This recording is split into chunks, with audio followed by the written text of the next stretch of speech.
So here in part three of our discussion of Langston Hughes and Langston Hughes' contribution to the idea of the Black aesthetics in the African American tradition, I want to just talk a little bit about what Langston Hughes then goes on to do with this idea. But before that, I want you to think about this very question. Because, of course, the question that Langston Hughes begins with, is it a fair question by the time he's done with it? Langston Hughes is challenging the idea that the writer has to be universally engaged. But Langston Hughes is proposing that what a writer must do is look inside the space of that they have familiarity with and understanding of, and write with sincerity and grace and power with that of that experience, and therefore in the process create new and exciting and dynamic writing. And Langston Hughes is finding a reason to be a writer, and inside of that position is what we begin to see happening, and we've already begun to see happening in the writing of African Americans. One of the key things is that the Black writer was writing about the issues that were affecting Black people at the time. While Langston Hughes is writing this essay, Langston Hughes is watching people like Nella Larson, writers like even James Weldon Johnson, writing, and especially a bunch of really exciting African American women writers, writing and protesting and taking risks on their lives against lynching, and lynching was rampant throughout the South and in parts of the North and the Midwest as well. And these women were writing about it. They were investigating lynchings. They were taking chances with their lives to try and challenge the world to stop the lynching that was killing so many people, so many African Americans, men and women. And what Langston Hughes is demonstrating is that the writers would understand that and would begin to write about the things that affected them. It was lynchings, it was Jim Crow, it was all of these struggles. In story after story that we're going to look at, and in plays and in poems, we can see that these writers are very much watching the side of the African American experience is the side of struggle, the side of a quest for freedom and enfranchisement.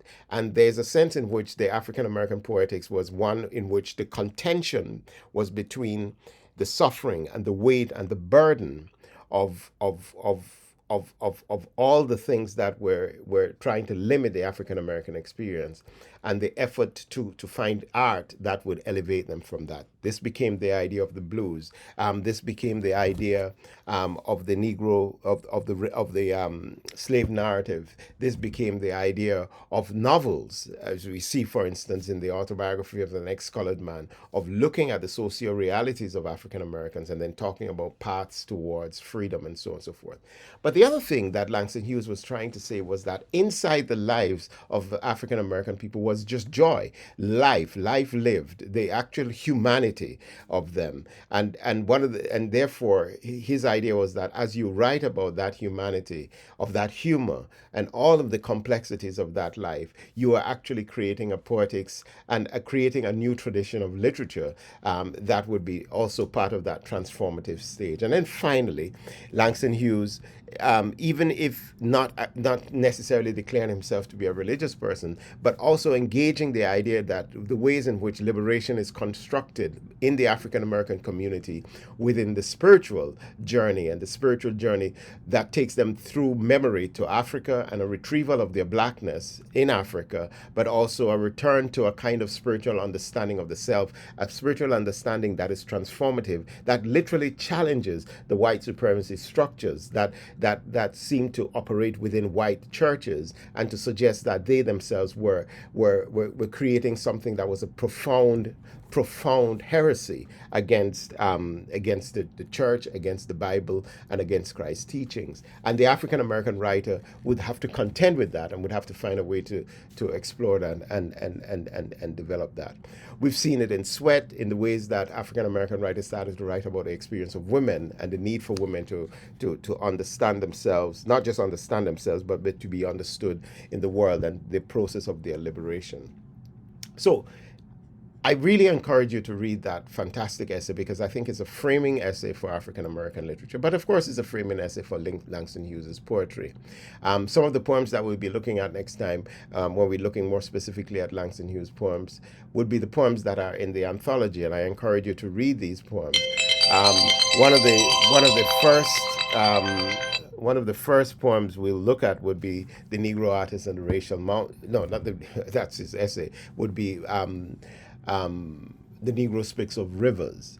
And the Negro Speaks of Rivers is a beautiful, beautiful poem that one of Langston Hughes' first poems that he wrote. There's there's a series of these poems that I encourage you to read the entire body of the poems of Langston Hughes in the anthology, so that we can then have a discussion about it come Monday. We'll be also looking at a number of other poets. I'll introduce you to African American poetry and some of the themes and subjects of African American poetry.